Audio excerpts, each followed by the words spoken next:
Aujourd'hui, les températures en hausse, on parle même de 29 degrés. Cédric Cizère, c'est le col arrivé avec un col fourré. C'est vrai. C'est vrai. Je sais pas ce qui lui prend. Parce que j'aime bien, je suis à l'inverse des gens. J'aime pas faire comme tout le monde.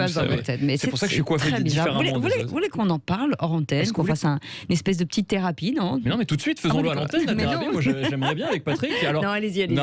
Alors, bonjour mes chers compatriotes. Je suis là ce matin, mais je vous avoue que j'ai failli déclarer forfait. Ah bon, pourquoi? Pour faire comme Federer. Voilà, parce qu'on me dit souvent que Federer a le même coup droit que moi. Oui. Il paraît. Oui. Vous savez que. Oui, Patrick, par exemple, vous servez comme Michael Chang. Oui. Il a gagné Roland Garros, je me rappelle. À la cuillère. À la cuillère. Non, il n'a pas gagné. Il n'a pas gagné, Michael Chang. Du coup, il a été battu. Il avait été. Mais il avait réussi. Il a remporté Roland Garros. Il avait battu Lundell dans ce match. Il a remporté Roland Garros. Oui, c'est vrai. Vous m'en regardez. Ah non, c'est vrai. Mais vous devriez boire comme du petit lait tout ce que je vous dis, Patrick. Mais c'est vrai. Mais Patrick, c'est le rugby. Il peut pas non plus tout connaître. C'est pas possible. Mais je ne m'en souvenais plus. Et pourtant, je ne m'en souvenais plus. J'ai l'impression qu'il avait perdu contre. Non, avec la cuillère. Bon, on va pas passer 2 heures sur. Non, parce que là, j'ai l'impression d'être Jean-Paul Lotte et Michel Drey. Donc c'est pas possible. Alors on savait que tout le monde s'en foutait de Roland Garros, mais alors là, on a la confirmation. C'est bon. Même le plus grand joueur de l'histoire s'en fout complètement. Pour Federer, pour Federer, Roland Garros, c'est devenu l'équivalent du tournoi du comité d'entreprise du Super U de Pontinx-les-Forges. Et encore. Non, mais franchement, c'est un truc. On embrasse, parce que c'est très sympa. Mais Pontinx-les-Forges, je les embrasse, bien sûr. Et je voudrais avoir une pensée pour le pauvre Dominique Kopfer. Ouais. Et c'est son adversaire. Il est resté sur le terrain contre Federer jusqu'à 1h du matin pour finalement que Federer gagne avec d'écart forfait. C'est quand même un truc de fou. Ouais. Et comme on n'est pas à Koh-Lanta, Kopfer, il peut même pas jouer à la place de Federer en 8e de finale. Donc non seulement il a perdu, et en plus le mec contre qui il a perdu, il arrête. Il arrête complètement. Donc c'est quand même terrible. C'est pas cool. Il rentre à Kartoffeln sur Merkel en Allemagne. Sur Merkel, bien sûr. Alors Federer, je suis sûr qu'il est capable de demander en mariage une meuf pour pas que ton pote l'épouse en fait. Et finalement, il vient pas à la cérémonie. C'est ça qui est fort avec Federer. Nous les Français, on est tellement nuls au tennis de toute façon que même en jouant, on a l'impression qu'on déclare forfait. Oui, c'est ça. C'est ça qui est fort, c'est notre technique. Et alors je parlais de mariage avec Federer. Ça vous rappelle quelque chose, Cécile, ou pas? Mon mariage. Non, une bonne nouvelle. Il n'y avait pas cette musique d'ailleurs. Heureusement. C'était quoi à l'époque? Dadju, Matt Pokora? Oui, bien sûr, c'était ça, les deux en même temps. Exactement. En mix. Alors je parlais de mariage. Bonne nouvelle, après de nombreux reports, les amoureux vont enfin pouvoir se marier. Au moins grâce au Covid, c'est bien. Les futurs mariés, ils ont pu économiser. Et économiser quoi, pour leur mariage? Non, pour leur divorce. Ça fait 1 an de plus pour divorcer, donc c'est quand même sympa de mettre de côté de l'argent, vous savez. Oh là là, on en sait tous quelque chose. C'était l'amour avec ça, mais parlons-nous d'amour avec Parlons d'amour. Voilà, parlons d'amour, putain. Voilà. Alors un auditeur qui organise des mariages nous a laissé un message. Vous voulez écouter ça? Absolument. Eh bien, écoutons. Bonjour Cédric, je m'appelle Laura, je suis wedding planner. Oui. Alors on a eu une période un peu difficile avec le Covid, mais je me fais pas de soucis moi. C'est vraiment le métier, il y aura toujours du boulot. C'est vrai. Oui, les gens divorcent tous, mais ils sont tellement cons que 2 ans après ils se remarient.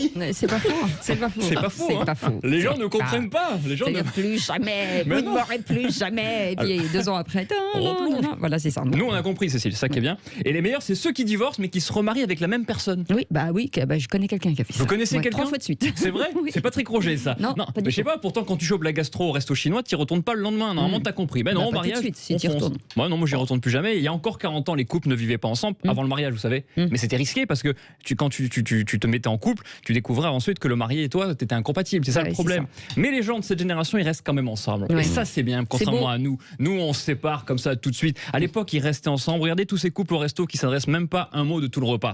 Ça, la seule phrase que t'entends à leur table pendant le repas, c'est l'addition, s'il vous plaît.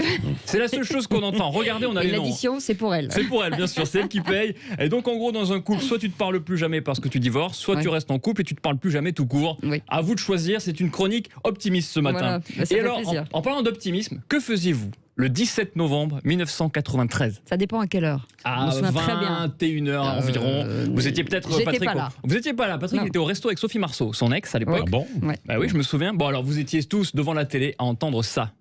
Attention Kostadinov. Oh vite. À 10 secondes. C'est la fin.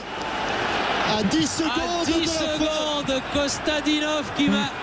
Et voilà, à cause de ce but, la France perd 2-1 la dernière seconde contre la Bulgarie. Il n'ira pas à la Coupe du Monde 94. J'étais tellement dégoûté que j'étais pas allé à l'école le lendemain, ni les 5 années suivantes. Et alors, une des plus grosses désillusions du foot français, ça. Patrick, vous en souvenez, bien sûr. Et c'est la seule désillusion française avec laquelle Raymond Domenech n'a rien à voir. C'est la seule. Mais si, c'est la seule. Et sur le terrain, qui portait le numéro 7? Didier Deschamps. Didier Deschamps. Et ce soir, il y a France-Bulgarie. Donc moi, j'avais envie de savoir si le sélectionneur avait gardé une espèce de rancune ou de rancœur envers la Bulgarie. Avec avec ce drame et je pense qu'il est vraiment passé à autre chose d'écouter son message en exclusivité pour Sud Radio. Mais bien sûr, tous les jours. Bien sûr. Bon, à partir de là, bonjour. Ce soir, on affronte la Bulgarie, qui a beaucoup d'expérience, hein, mais pour moi, c'est un match comme un autre, sauf qu'on joue contre des bouffons. Oui, en 93, ils nous ont éliminés à la dernière seconde, on n'a pas pu aller à la Coupe du Monde, mais je ne garde aucune amertume de ces enfoirés. On va les battre 4-0, et puis les Bulgares, ils retourneront faire de yaourt. Ah ben dis donc. Ça va, il a complètement oublié. Il n'a pas d'amertume. Aucune amertume, franchement. Il aime beaucoup les Bulgares. Eh oui, c'est fou. Alors, pour finir, selon les travaux du chercheur canadien Edward Slingerland, j'avoue que je suis plus spécialiste en canadien avec Rock Voisine et Garou que le philosophe Edward Slingerland. Selon lui, l'alcool a joué un rôle prépondérant dans la formation de notre civilisation actuelle. Ah bon ? Vous vous rendez compte quand même ? C'est beau quand même. Bon, c'est sûr qu'il fallait forcément être alcoolisé pour inventer les pantacours. Oui, c'est vrai. Encore plus alcoolisé pour commercialiser les pantacours.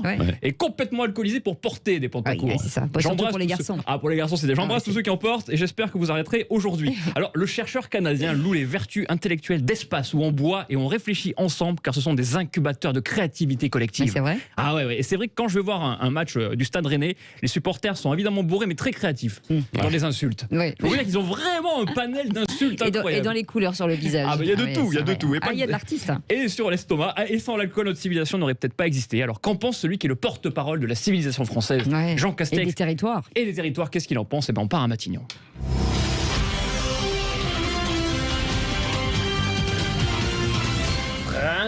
Français, le gouvernement ne peut pas vous confirmer que sans l'alcool, notre civilisation n'existerait pas. Bon, d'accord. Mais ce qui est sûr, c'est que le gouvernement peut vous confirmer que sans l'alcool, des millions d'enfants n'auraient pas existé. Oh non, non, c'est vrai. N'importe quoi. On en parlait avec Patrick juste avant. On a dit, mais pas du tout, n'importe quoi. Moi aussi, vous savez très bien. On ne peut pas avoir dit ça, c'est pas possible. Trop de cacolac. C'est trop, c'est ça. Voilà, restez avec nous. Merci. À suivre sur sudradio.fr, bien entendu, Cédric Cizer et puis